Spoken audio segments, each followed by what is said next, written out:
नमस्कार। घोषणा पत्र में आपका स्वागत है। मैं अभिसार शर्मा और आज घोषणा पत्र में मेरे साथ हैं केंद्रीय मंत्री और एलजेपी के नेता रामविलास पासवान। कहने को रामविलास पासवान बिहार की सियासत के एनडीए के अंदर सबसे बड़े नेता माने जाएंगे, मगर सीटों के बंटवारे के बाद उनकी दुविधा कुछ विचित्र दिखाई दे रही है। असंतोष के स्वर उभर कर आ रहे हैं।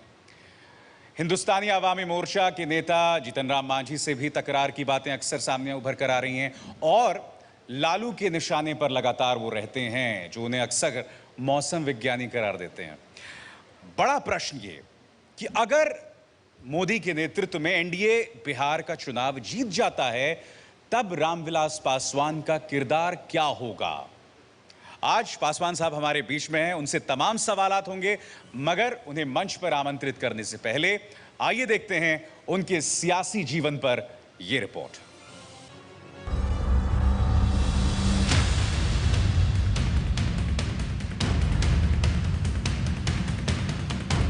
बिहार की राजनीति का बड़ा चेहरा है रामविलास पासवान। दलितों और पिछड़ों की राजनीति करने वाले दिग्गज नेता हैं रामविलास पासवान।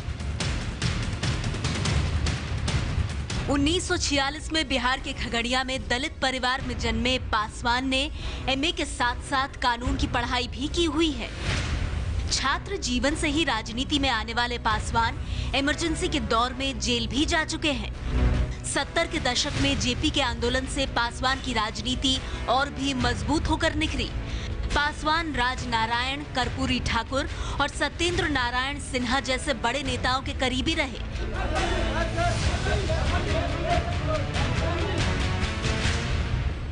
1969 में पासवान पहली बार बिहार विधानसभा में चुनकर पहुंचे। संयुक्त सोशलिस्ट पार्टी, लोकदल और जनता पार्टी से शुरुआती राजनीति करने वाले पासवान ने 80 के दशक में दलित सेना का गठन किया। इसके बाद रामविलास पासवान जनता दल में चले गए। साल 2000 में पासवान ने खुद की पार्टी लोक जनशक्ति पार्टी बनाई और आज तक उसके अध्यक्ष हैं। 69 साल के हो चुके रामविलास पासवान इस वक्त उपभोक्ता मामलों के केंद्रीय मंत्री हैं। वो 8 बार लोकसभा और 1 बार राज्यसभा सांसद रह चुके हैं। देश के रेल मंत्री से लेकर इस्पात और आईटी मंत्री भी रह चुके हैं। पासवान के बारे में मशहूर है कि वो राजनीति में दूर की दृष्टि रखते हैं। चाहे यूपीए की सरकार हो या एनडीए की, पासवान दोनों तरफ रह चुके हैं। रामविलास पासवान पर परिवारवाद के आरोप भी लगते रहे हैं। पासवान के बेटे चिराग पासवान भी बिहार से सांसद हैं। फिलहाल पासवान की पार्टी एलजेपी बिहार चुनाव में बीजेपी के साथ मिलकर नीतीश लालू के महागठबंधन को चुनौती दे रही है। घोषणा पत्र के जरिए आप जनता को बताएं कि आखिर आपके गठबंधन पर क्यों एतबार करे बिहार की आवाम। कृपया।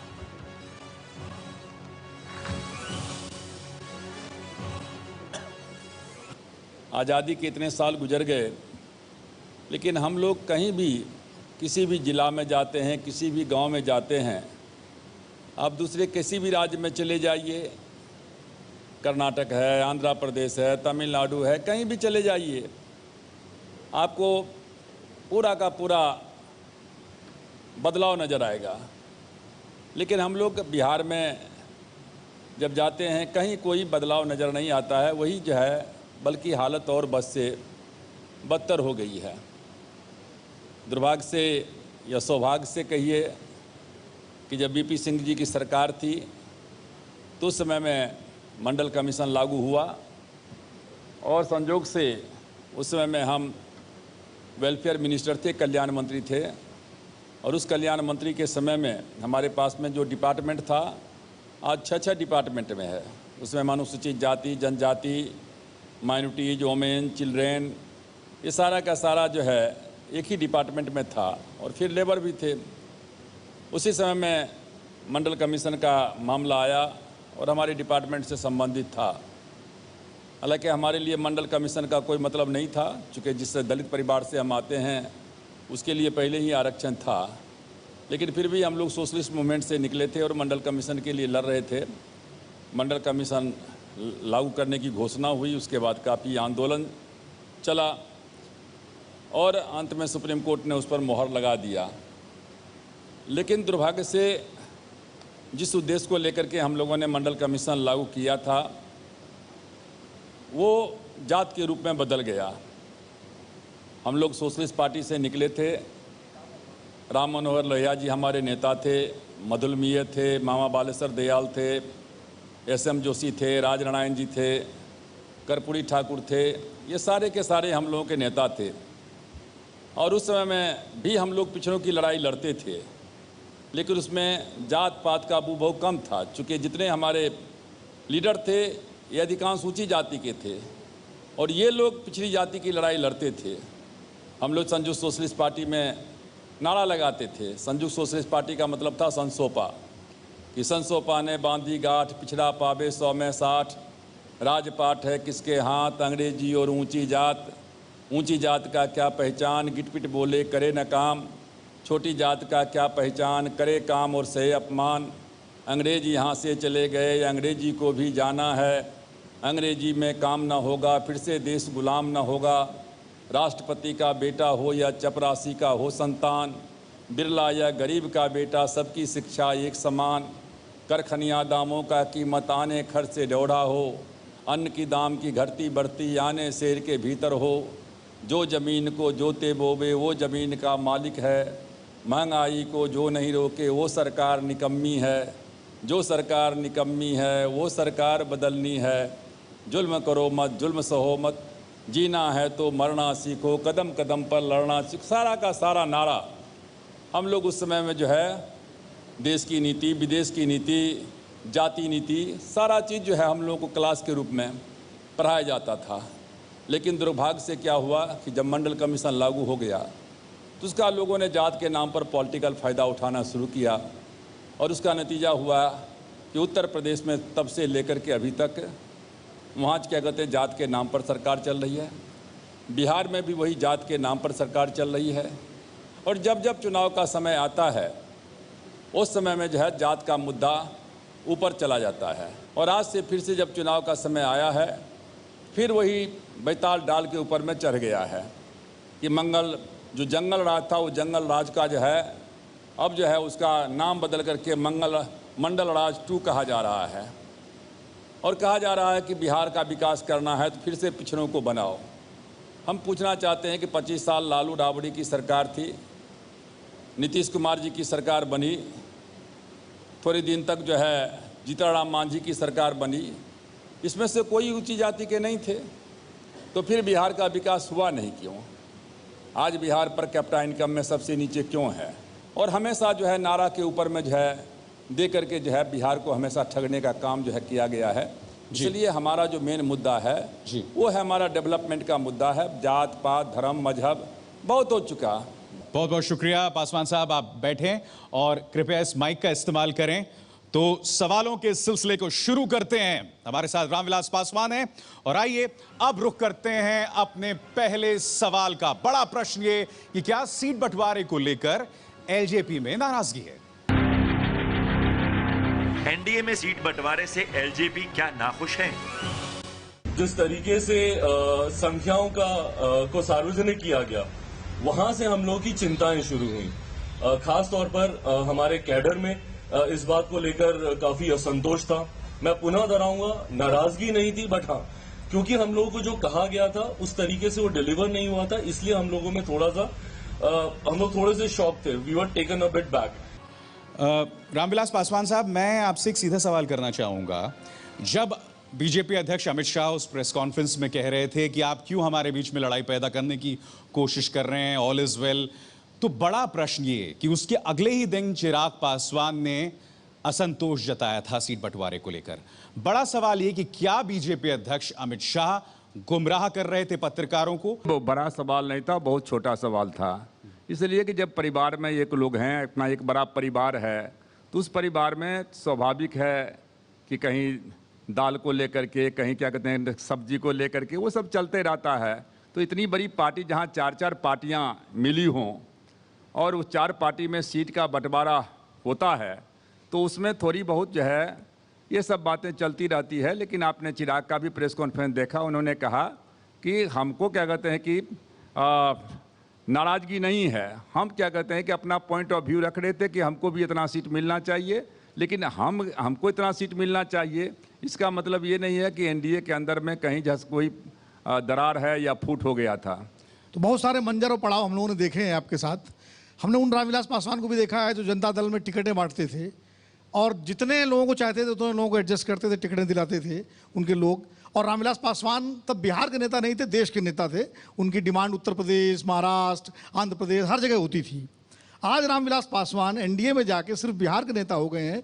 क्या आपको जिस तरह से सिर्फ 40 सीटों में समेटा गया है और मांझी जी को 20 सीटें दी गई हैं, कहीं मांझी को खड़ा करके भारतीय जनता पार्टी के नेतृत्व ने आपका कद छोटा करने की कोशिश की है क्या? जो मांझी जी हैं और रामविलास पासवान का मामला है, उसमें हम दोनों भाई हैं, कहीं आपस में कोई टकराहट नहीं है। कभी कभी लोग कहता है कि एक म्यान में दो तलवार कैसे रह सकता है, लेकिन जब आपको युद्ध के मैदान में चलना पड़ता है तो एक टैंक के बजाय 10 टैंक रखना पड़ता है। तो इसलिए जहाँ तक सवाल है मांझी जी में और हम लोगों में, उसमें कोई क्या कहते हैं कि मुद्दा नहीं है। संख्या हमारे लिए कभी जो है महत्वपूर्ण नहीं रहा। हमारा मेन मकसद है कि बिहार में जो जंगल राज है और जिसकी आगाज फिर से शुरू हो गया है, उसको कैसे क्या हटाया जाए। और हम 243 सीट, चाहे लोजपा का हो, भाजपा का हो, राष्ट्रीय लोक समता पार्टी का हो या हम पार्टी का हो, हम सबको जब सीट का बंटवारा हो गया, हम सारे के सारे सीट पर सभी लोजपा के प्रत्याशी हैं और उसको जिताने का हम जो है पूरा जोर लगाएंगे और 2/3 बहुमत से बिहार में सरकार रामविलास बनाएंगे। पासवान जी, क्या ये बात सही नहीं है कि ये पार्टी के अंदर अंतरकलह के तौर पे उभर रही है? मसलन आपके चीफ विप साहब जो हैं रमा किशोर सिंह, वो शायद रामा सिंह माफ कीजिएगा, वो शायद बाहर का रुख कर रहे हैं और खबरें ये भी हैं कि वो लालू का रुख करेंगे। तो जो आपको 40 सीटें मिली हैं वो पार्टी के अंदर अंतरकलह के तौर पर उभर कर आ रही है। देखिए, एक तो सबसे बड़ी बात है कि अभी पार्टी का जो है सीट का घोषणा हुआ है, 40 सीट का घोषणा हुआ है, तो 40 सीट लोजपा को मिलेगी।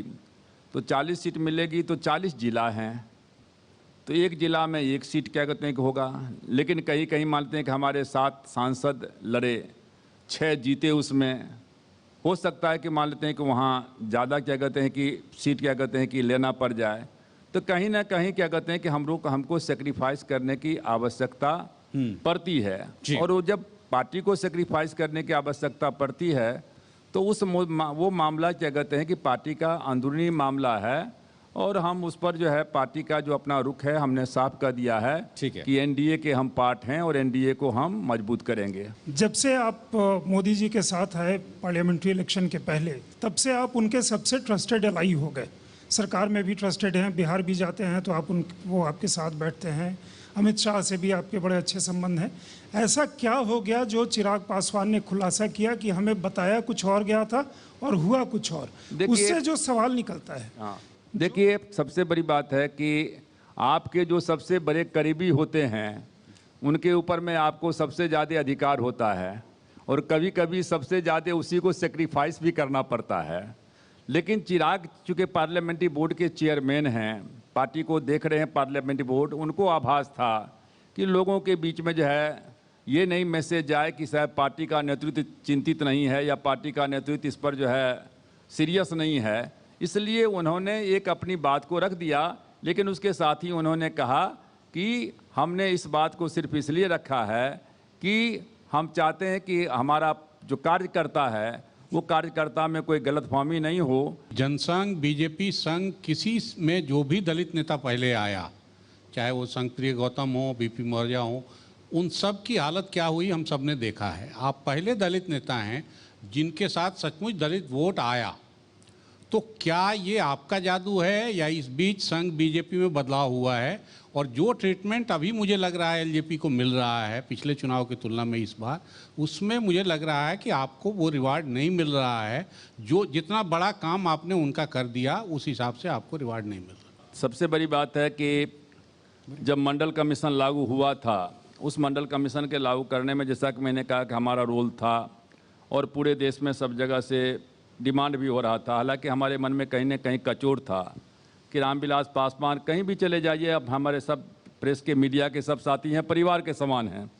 हम जरूर गरीब की लड़ाई लड़ते हैं, दलित की लड़ाई लड़ते हैं, पिछड़ों की लड़ाई, अल्पसंख्यक की लड़ाई लड़ते हैं, लेकिन हमने उसमें कभी जात पात की राजनीति नहीं किया। और आज भी बिहार में किसी भी जाति या धर्म का लोग हो, रामविलास पासवान को उतना ही प्यार करता है। और यही कारण है कि जब हम अकेले चुनाव लड़े थे 2005 में, तो 15% वोट आया था और 29 सीट हमको क्या कहते हैं कि अकेले जो है 29 सीट का मिला था। तो इसलिए जो है, जो राजनीति है, जो हमारा मिशन है, वो हमारा मिशन दलित हो, माइनॉरिटीज हो या गरीब हो, वो हमारी राजनीति नहीं है। वो हमारा क्या कहते हैं कि हमारा मिशन है कि मैं दावे के साथ में कह सकता हूँ कि रामविलास पासवान के साथ में जो वोट है, कोई रिसर्च करे, लालू यादव किसी का भी कोई पार्टी का वोट इधर से उधर हो जाता है 10%, 20%, 100%, लेकिन रामविलास पासवान का वोट गरीब का वोट है, लेकिन 1% भी कभी क्या कहते हैं इधर से उधर नहीं होता है, 100% ट्रांसफर होता है, चाहे जिस एलाइज में हम जिसके साथ में जाएं। अब हम रुक करते हैं हमारे अगले विषय का।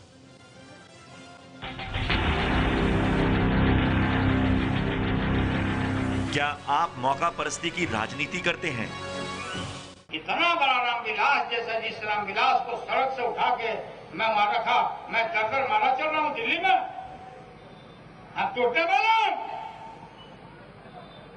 लेकिन रामविलास जैसा आदमी, ऐसा मौसम वैज्ञानिक दुनिया में नहीं मिलेगा। ये मौसम वैज्ञानिक पूसा वाला नहीं, ईश्वरों वाला। पासवान जी, आपको लालू यादव मौसम विज्ञानी कहते हैं, यानी आप पूरा पूर्वानुमान लगा लेते हैं कि कहाँ आपका हित है, उसके हिसाब से आप अपनी राजनीति करते हैं। तो जीतन राम मांझी इतने बड़े दलित नेता हो जाएंगे, इसका पूर्वानुमान आपने लगा लिया था? देखिए, सबसे बड़ी बात है कि लालू जी ने जो बात कहा, हमको नहीं पता चलता है कि उन्होंने मेरा शिकायत किया कि कॉम्प्लीमेंट किया। चूँकि मौसम वैज्ञानिक की उपाधि देना, मैं समझता हूँ अपने आप में एक क्या कहते हैं कि कॉम्प्लीमेंट है। और सबसे बड़ी बात है, जब आप राजनीति में हैं तो आपको इतना आभास तो होना चाहिए कि राजनीति कहाँ जा रही है, किस ओर जा रही है। अब हम लोग यहाँ बैठे हुए हैं तो यहाँ से लेकर के रफ़ी मार्ग तक हम लोग देख रहे हैं, लेकिन कोई आदमी ऊपर में जो है मीनार के ऊपर में खड़ा होगा या हेलीकॉप्टर से देखेगा तो उसको 20 किलोमीटर नज़र आता है। तो उसी तरीके से राजनीति में इतना हम लोगों का अनुभव है कि हम लोग जानते हैं कि राजनीति जो है कहाँ क्या कहते हैं कि जाना चाहिए और कहाँ जा रही है। और जहाँ तक सवाल है कि हमने कभी अपने लाइफ में जो है सत्ता हो उसके साथ में मैं नहीं गया हूँ। सवाल वैसे विजय का ये था कि क्या मांझी इतने बड़े नेता हो जाएंगे जो आपको चुनौती देंगे? देखिए, मांझी जी हमारे भाई हैं। मांझी जी कहें कि रामविलास पासवान से हम बड़े नेता हैं, तो आज ही हम पब्लिकली कह रहे हैं कि वो हमसे बड़े नेता हैं, तो इसमें झगड़ा कहाँ है? मेरा प्रश्न आपसे ये है, मुझे याद है जब हमने हाल ही में घोषणा पत्र में लालू जी ने जब आप पर हमला किया था, तो एक उन्होंने घटना का जिक्र किया था।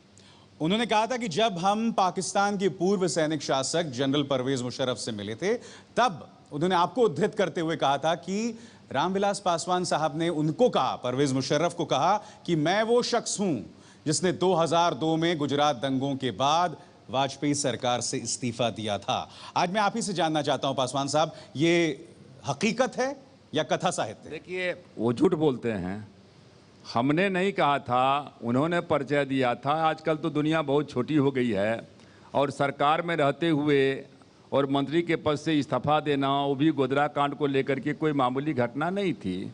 तो जब सब लोग परिचय दे रहे थे तो मुशर्रफ जी ने कहा, जब मैंने कहा कि राम बोले मैं जानता हूँ इन्होंने जो है इस्तीफा दिया था गुजरात के सवाल पर, क्या कहते हैं कि इस्तीफा दिया था। तो इसलिए ये वो कहना क्या चाहते हैं, मतलब इस माध्यम से वो कहना क्या चाहते थे वो हम नहीं समझे। उनका कहना का मतलब एक ही होगा कि रामविलास पासवान ने गुजरात के सवाल पर इस्तीफा दिया और फिर जा कर के जो है बीजेपी में या नरेंद्र मोदी जी के साथ में चले गए।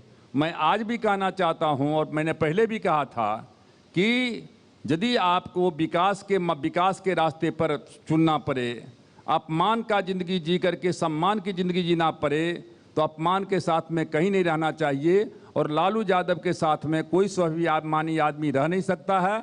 उसका एक पाँव हाथ पर रहता है, दूसरा पाँव गर्दन पर रहता है।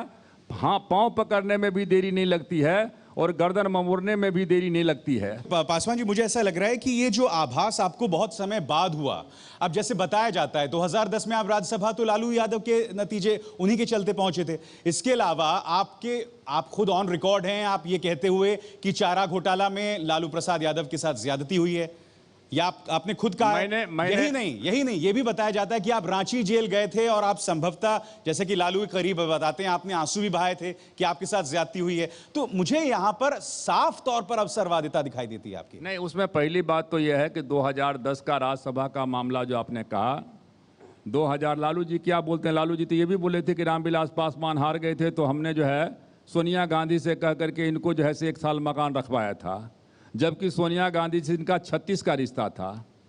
सोनिया गांधी राज्यसभा का जो चुनाव का आप जिक्र कर रहे हैं, राज्यसभा के चुनाव के समय में कांग्रेस पार्टी ने हमसे कहा कि पासवान जी आपको चुनिए कि आपको हमारे साथ रहना है या लालू यादव के साथ में रहना है। यदि लालू यादव के साथ में जाएंगे तो हमारा वोट आपको राज्यसभा में नहीं मिलेगा। और लालू यादव के कारण जो है ना हमको कांग्रेस का वोट मिला, ऑन रिकॉर्ड है, देख लीजिए, ना सीपीएम का वोट मिला, ना हमको सीपीआई-एमएल का वोट मिला, और ये तीनों वोट से हमको जितना वोट की जरूरत थी उससे ज़्यादा इनके पास में वोट था। लेकिन हम राजनीति में सीधा चलते हैं, हम किसी को ठगते नहीं हैं। ये बात सही है कि हम जेल में गए थे मिलने के लिए, ये बात सही है। ये बात लेकिन सही नहीं है कि लालू यादव को जो है जब चारा घोटाला में क्या कहते हैं कि जेल हुआ तो मैंने उनको कभी सर्टिफिकेट देने का काम किया। चलिए, आपने 2002 में गोधरा कांड के बाद अटल जी की सरकार को ठोकर मार दिया था। जिस व्यक्ति का वहाँ राज था उसके बारे में आपके रिजर्वेशंस थे, जो कि ऑन रिकॉर्ड में कुछ नहीं कहना चाहूँगा। आज उसी व्यक्ति की जब शरण में आप सरकार में हैं तो अंदर क्या अनुभूति होती है, क्या शेयर करना चाहेंगे? देखिए, 2 चीज़ है। एक तो सबसे बड़ी बात है कि इस देश में इमरजेंसी लगी, इमरजेंसी से बड़ी घटना कुछ नहीं हो सकती है, लेकिन देश की जनता ने 2.5 साल में ही इमरजेंसी को भुला दिया। और इंदिरा गांधी जिसने इमरजेंसी लगाई थी 1977 में, 1975 में, 80 में क्या कहते हैं कि इंदिरा गांधी पावर में आ गई। उसी तरीके से 2002 में गोधरा की घटना घटी। 2000 को आप यदि ऑन रिकॉर्ड यदि आप देखेंगे, आप तो जर्नलिस्ट, सीनियर जर्नलिस्ट हैं, संपादक हैं, जब गए थे नरेंद्र मोदी जी गए थे, मुख्यमंत्री बने थे, उनके तीसरे दिन घटना घटी थी। लेकिन घटना घटे 12 साल हो गए, 2002 में, आज 13 साल हो गए, लेकिन चुनाव हुआ 12 साल में। अब 12 साल तक जो है गंगा का पानी कहाँ से कहाँ चला जाता है, और 12 साल तक लेकर के रथ के चक्का को आप वहीं घुमाते रहिए और विकास की धारा को रोके रहिए, और हर चीज़ में गोधरा कांड, गोधरा कांड, गोधरा कांड। तो मैं समझता हूँ कि ये उचित क्या कहते हैं कि नहीं है। और इसलिए हमने नहीं, हम तो फिर भी हिचक रहे थे, लेकिन सब लोगों को मालूम है कि चिराग जब पार्लियामेंट्री बोर्ड का चेयरमैन बना तो चिराग ने साफ तौर से आकर के कहा कि पार्लियामेंट्री बोर्ड का जो है पापा ये निर्णय है कि हम लोगों ने बहुत जात पात धर्म मजहब की राजनीति को देख लिया है। विकास क्या कहते हैं नरेंद्र मोदी के नाम पर पूरा देश क्या कहते हैं को मर रहा है, और विकास का एक मुद्दा चला है, हम लोगों को साथ में जाना चाहिए, और हमने पार्टी के प्रेसिडेंट की हैसियत से मोहर लगा दिया।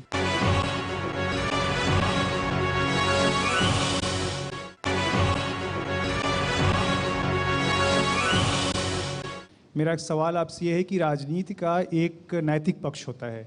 आपकी बातों में मान अपमान, ये ऐसा हो गया इसलिए मैं उनके साथ खिलाफ हूँ, उसके पक्ष में नहीं हूँ। शेष नारायण जी ने जो कहा गोधरा से उलट के आप इधर आ गए, आप हमेशा, आप जेल भी गए हैं लेकिन आप सत्ता में हमेशा रहे हैं, आपने अपना इहलोक बनाया है।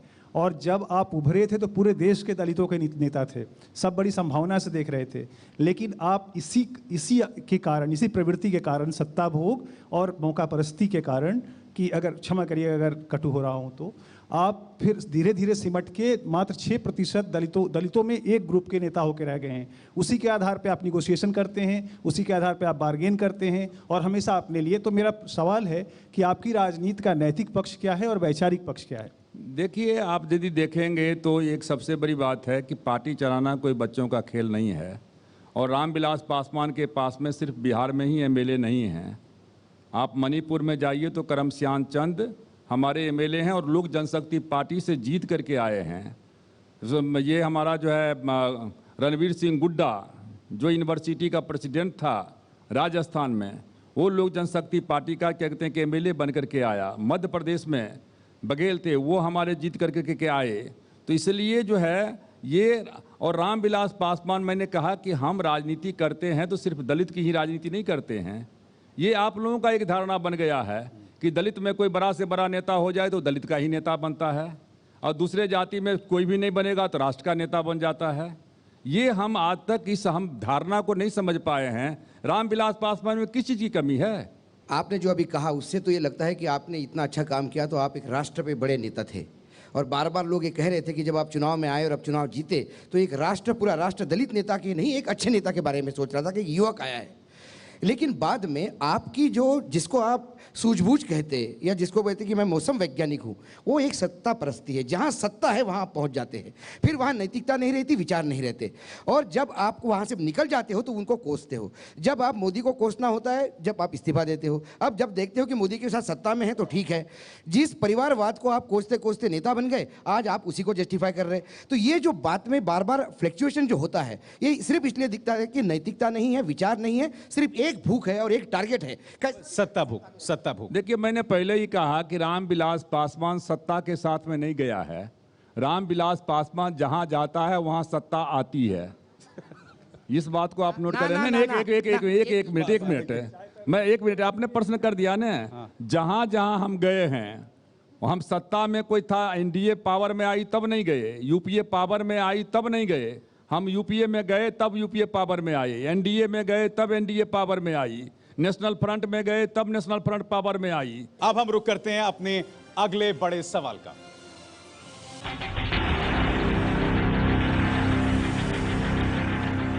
क्या सीएम के दावेदारों में आप या आपका बेटा भी है? अगर रामविलास पासवान जी जो सर्वसहमति से सर्वदल प्रिय हैं, सर्वधर्म प्रिय हैं, सर्व जाति प्रिय हैं, तो ऐसा इंसान जो एक्सपीरियंस्ड है, अनुभवी है, एबल है, रिस्पेक्टेबल है, एक्सपीरियंस्ड है, ऐसे रामविलास पासवान जी को अगर सामने लाना या उनके हाथ में नेतृत्व देना, अगर हमारी पार्टी सामने आती है, हमारी पार्टी की जीत होती है, एनडीए की जीत होती है, तो मैंने वही कहा कि सबसे उचित मेरी नजरों में वही दिखते हैं। पासवान जी, शत्रुघ्न सिन्हा ने खुद कहा है कि पासवान एक नेता हो सकते हैं, और जैसे मैंने कार्यक्रम की शुरुआत में भी कहा था कि एनडीए में जितने भी बिहार की पृष्ठभूमि के नेता हैं, संभवतः आपका कद सबसे बड़ा है। मैं एक हल्की सी मुस्कान भी आपके चेहरे पे देख रहा हूं कि हमको आज तक पता नहीं चला कि सीएम के पद में कौन ऐसा झुनझुना लगा हुआ है कि लोग उसके लिए मरते हैं। सीएम हमको बनना रहता तो जिस तरह इन्होंने कहा कि सत्ता के पीछे भागते हैं, तो आपको जानकारी, वन रिकॉर्ड में कहता हूँ 1990 में बीपी सिंह की सरकार थी। बीपी सिंह जी नहीं चाहते थे कि लालू प्रसाद यादव को मुख्यमंत्री बनाया जाए। बीपी सिंह ने हमारा नाम प्रस्ताव किया था कि रामविलास पासवान बने। हमने कहा कि नहीं, हम नेशनल पॉलिटिक्स में नहीं बनेंगे। अटल जी जब थे, अभी भी अटल जी हैं और आडवाणी जी हैं, सारे के सारे नेता हैं। 2000 ईस्वी में जो है उन्होंने बुला करके सबके सामने में कहा था कि बिहार को चलाना है तो रामविलास पासवान को मुख्यमंत्री बनाओ, और हमने क्या कहते हैं कि पांव पकड़ लिया था। नीतीश कुमार हमारे पास में 2 बार आए थे, एनडीए के लोग, 2005 में, कि आप क्या कहते हैं कि मुख्यमंत्री बन जाइए। हमने क्या कहते हैं कि नहीं बने। तो इसलिए मुख्यमंत्री बनना हमारा कभी ध्येय नहीं रहा है। और आगे आने वाला इतिहास क्या कहते हैं कि लिखा, मैंने एक ही बात कहा कि मैं दलित परिवार में जरूर पैदा हुआ हूँ, लेकिन जिसके पास में सम्मान नहीं है, इज्जत नहीं है, वो आदमी क्या कहते हैं कि आगे नहीं बढ़ सकता है। और यदि हमारे पास में मौका परस्ती रहती तो हमारे साथ में जो करोड़ों की संख्या में लोग हैं वो हमारे पीछे नहीं भागते रहते जी। तो इसलिए मैं कहना चाहता हूं कि जहां तक मुख्यमंत्री का सवाल है, मैंने शुरू में ही कह दिया है कि ना मैं, ना हमारा बेटा चिराग, ना हमारे पार्टी का कोई आदमी मुख्यमंत्री का उम्मीदवार होगा। नरेंद्र मोदी जी जो एनडीए के सर्वमान्य नेता हैं, जिनको वो तय करेंगे, उस पर हम मोहर लगा देंगे। शत्रुघ्न सिन्हा आपके पुराने मित्र हैं, हम उम्र हैं, उन्होंने आपकी तारीफ कर दी, आपकी इच्छा के लिए कर दिया, लेकिन कभी आपने अपने बेटे के लिए भी नहीं कहा चलिए ठीक है, भाई के लिए भी नहीं कहा कि वो उसको मुख्यमंत्री बन जाए। अगर आपकी सीटें ज़्यादा हो जाएं और नरेंद्र मोदी चाहेंगे कि आप किसी को नामित करें, तो आप उसमें अपने बेटे को नामित करेंगे या अपने भाई को करेंगे? देखिए, पिछली बार आपको मालूम नहीं है, लालू जी को मैं कह रहा था कि आप अपना मुख्यमंत्री का नाम मत बनाओ, मत बनाओ, नहीं माने। लास्ट टाइम का आपको याद होगा तो मैंने उसी में तय हुआ था, पब्लिकली घोषणा किया था कि लालू जी क्या कहते हैं कि मुख्यमंत्री होंगे, पशुपति कुमार पासवान जो हमारे छोटे भाई हैं वो डिप्टी सीएम होंगे। उसमें हमारा दस्तखत, लालू यादव का दस्तखत था। और मैं कहना चाहता हूं कि हमारे लिए जैसे चिराग है वैसे हमारे लिए दोनों छोटा भाई है, चाहे पशुपति कुमार पारस हो या मान लेते हैं कि रामचंद्र हो। और बिहार के जो लोग आए हैं, बिहार के लोग जो है उदाहरण पेश करते हैं कि परिवार हो, भाई हो तो रामविलास पासवान जैसा हो। मेरा प्रश्न ये है कि आपने राजग 1 में भी काम किया अटल अडवाणी की भाजपा के साथ में, और अब मोदी और शाह की भाजपा के साथ में भी हैं, तो सहयोगियों के प्रति अभी चूंकि ये मौजूद इसलिए है क्योंकि सीटों का जो बंटवारा हुआ है उसको लेकर असंतोष के स्वर उभर रहे हैं। पहले ये माना जाता रहा है कि अटल अडवाणी अपने सहयोगियों को बहुत सम्मान देते रहे हैं, क्या मोदी और शाह की भाजपा में उसका कहीं अभाव है या वो अपने सहयोगियों पर हावी होने की कोशिश करते हैं? देखिए, सबसे पहली बात तो ये है कि कभी हमने नहीं देखा कि प्रधानमंत्री इस झमेला में कभी पड़ते हैं। अटल जी के समय में भी हमारे पास में 16 MLA था उत्तर प्रदेश में, और जब मामला चला तो थोड़ा बहुत जो है चला था। उसी तरीके से अभी भी प्राइम मिनिस्टर इसमें कोई इंटरफियर नहीं कर रहे हैं, ना हम चाहते हैं कि वो इंटरफियर क्या कहते हैं कि इसमें क्या कहते हैं कि करें। जहाँ तक सहयोगी का सवाल है, थोड़े दिन तक ये बहुत गलतफहमी फैलाई जाती रही, करे नरेंद्र मोदी जी के यहाँ तो कोई कैबिनेट मिनिस्टर का कुछ चलता नहीं है, सहयोगी का कुछ चलता नहीं है। और मैं आज 1.25 साल के जो है अनुभव के बाद मैं दावे के साथ में कह सकता हूँ कि हमारे यहाँ इस कैबिनेट में जितना डिस्कशंस होता है और जितने देर तक कैबिनेट चलती है, जो लोग कैबिनेट का रिपोर्टिंग कवर करते होंगे उनको सबको मालूम है कि कोई कैबिनेट की मीटिंग 2.5 घंटा 3 घंटा से कम नहीं चलती है। क्या एनडीए को एक चेहरा उतारना चाहिए? मैं इसलिए बोल रहा हूं क्योंकि एबीपी न्यूज नीलसन का जो सर्वे था उसमें स्पष्ट एक फिगर था कि 51% लोग ये मानते थे कि आप एक स्थानीय चेहरा के साथ आएं, और 45% मानते थे कि प्रधानमंत्री मोदी चेहरा हो। सुशील मोदी हमारे ही पोल में लगातार टक्कर दे रहे हैं नीतीश कुमार को।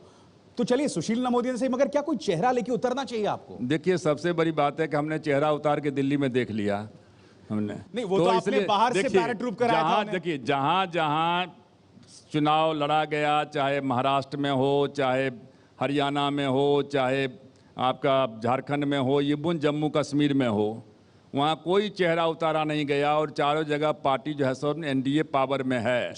जहाँ हम लोगों ने एक जगह चेहरा उतारा दिल्ली में, उसमें हम लूज किए। पार्टी ने बहुत पहले ही एनडीए ने फैसला ले लिया था कि हम चुनाव के बाद जो एनडीए के लोग हैं बैठेंगे और हम लोग चुनाव के बाद तय करेंगे।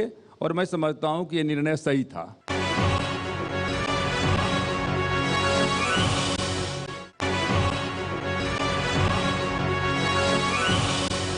अब हम रुक करते हैं अपने कार्यक्रम के अगले अहम सवाल का, और वो सवाल है परिवारवाद का। देखते हैं।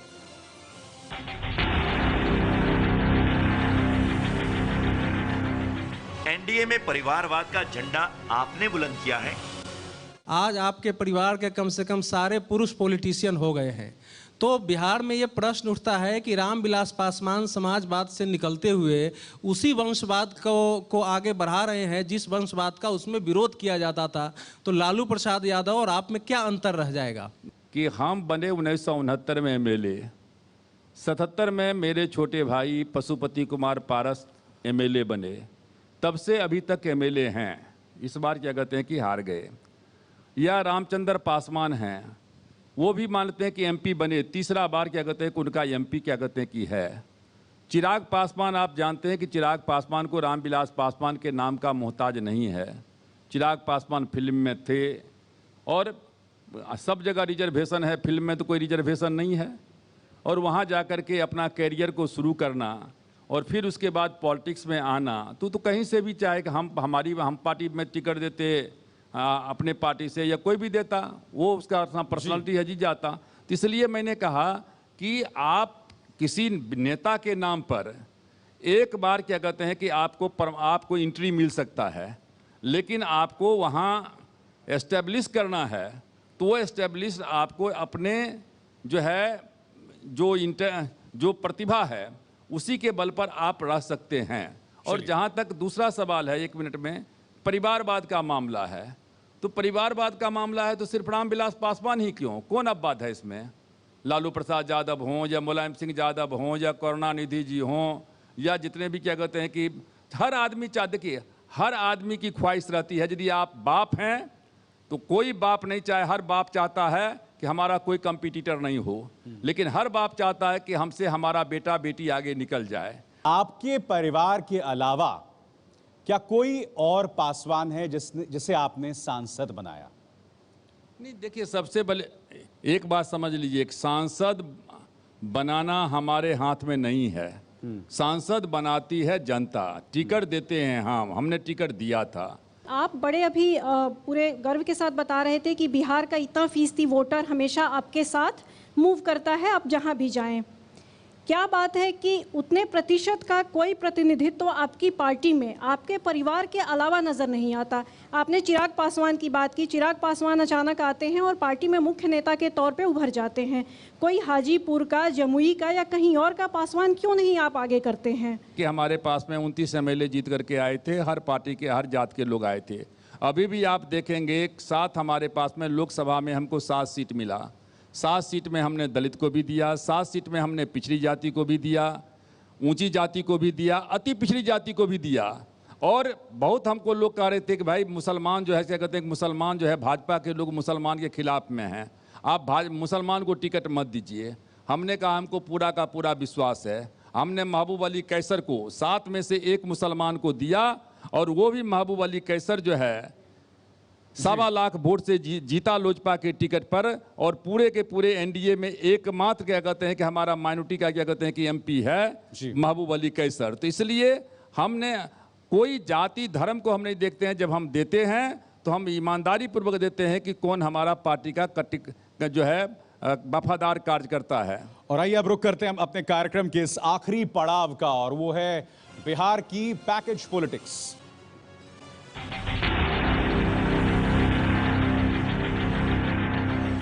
बिहार में स्पेशल पैकेज का टोटका काम करेगा? पासवान जी, स्पेशल पैकेज की तो घोषणा की प्रधानमंत्री मोदी ने, मगर जिस तरह की प्रतिक्रिया और जिस तरह से पॉलिटिकली काउंटर किया नीतीश के ग्रुप ने, चाहे उससे बिहार की अस्मिता से जोड़ दिया कि साहब प्रधानमंत्री ऑक्शन कर रहे हैं, और बाकायदा एक एक पॉइंट को लेके जो उन्होंने बखिया उधेड़ी है कि ये तमाम चीजें पुरानी हैं, क्या आपको लगता है ये पैकेज पॉलिटिक्स में जो प्रोपेगेंडा है उसमें आप लोग पीछे पिछड़ते हुए नजर आ रहे हैं? नहीं, कुछ नहीं। देखिए, इन लोगों का प्रधानमंत्री जी ने जब कहा कि 1,25,000 करोड़ का हम देते हैं तो इनकी बोलती बंद हो गई। बोली कौन लगा रहा था? बोली तो ये लगा रहे थे कांग्रेस के ज़माने में, जब पी चिदम्बरम जाते थे फाइनेंस मिनिस्टर के हैसियत से, तो उनको सदाकत आश्रम छोड़ने के लिए यही नीतीश कुमार जाते थे और उनको कहते थे कि हमको 10,000 करोड़ रुपया दीजिए। एनडीए की सरकार बनी तो 25,000 दीजिए, 50,000 दीजिए, 60,000 दीजिए। प्राइम मिनिस्टर ने जाकर के एकाएक घोषणा कर दिया कि हम 1.25 लाख करोड़ देते हैं, तो उसके बाद इनके पास में क्या मुद्दा बचा? हाँ, इन्होंने ढपोर संखी जरूर किया कि प्रधानमंत्री ने कहा कि 1.25 लाख करोड़ का हम पैकेज देते हैं, तो इन्होंने कहा दिया कि हम 2,69,000 करोड़ का जो है पैकेज देते हैं। 2 लाख। चलो, कम से कम पहली बार तो तुमने विकास के नाम पर जो है लोगों को मुद्दा बनाने का काम किया। देखिए, आपने बात की कि जाति प्रथा, जातिवाद से ऊपर उठ करके हम विकास की बात करें, लेकिन विकास तो तभी होगा जब कोई निवेश करेगा, और कारोबारी लिहाज से बिहार की जो छवि है वो बहुत बिगड़ी हुई है। आपका गठबंधन अगर सत्ता में आता है, ऐसा कौन सा काम वो करेगा जिससे बिहार की छवि कारोबारी लिहाज से सुधरे? देखिए, उसके लिए सबसे पहले आपको लॉ एंड ऑर्डर को दुरुस्त करना पड़ेगा। सबसे पहले जो भी लोग जाएं, बिहार की धारणा एक ऐसी बन गई है कि हम बिहार में जाएंगे तो कब हमारा किडनैपिंग हो जाएगा, कब हमारा क्या हो जाएगा, जहां रंगदारी होने लगेगा, ये एक धारणा बनी हुई है। उस धारणा को निकालना पड़ेगा, नंबर 1। नंबर 2, जब वो निकालेंगे तो बिजली का आपको क्या, जब तक बिजली नहीं होगी कोई निवेश करना नहीं चाहेगा। जब बिजली होगा तो जब तक उसके लिए सड़क नहीं बनेगा, बढ़िया से बढ़िया राजमार्ग क्या कहते हैं नहीं बनेगा, तब तक कोई आवागमन का चीज़ नहीं होगा।